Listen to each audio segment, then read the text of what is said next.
For most of Sullivan County students, the ride home from school on Thursday was uneventful.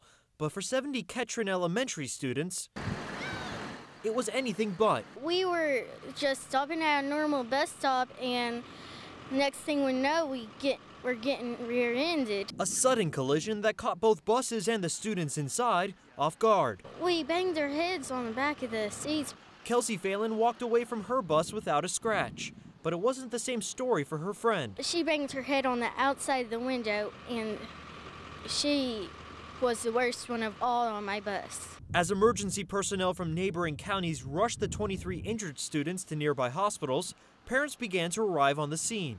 We have notified the parents of all the children, whether they were transported or not. Parents combed through the sea of students to find their own. When I first got the call, it scared me. Called me to ask me if I wanted to pick her up or not.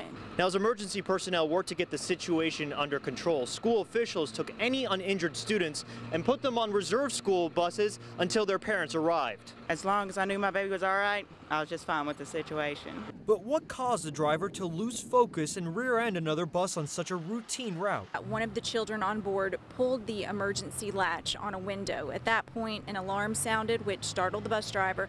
Of course, he looked back to see what was going on, and at that moment, the bus in front of him began to stop, and he ended up rear-ending the bus in front. But despite the damage and the number of students involved, none of the injuries luckily appear to be life-threatening, so we're very fortunate in that aspect.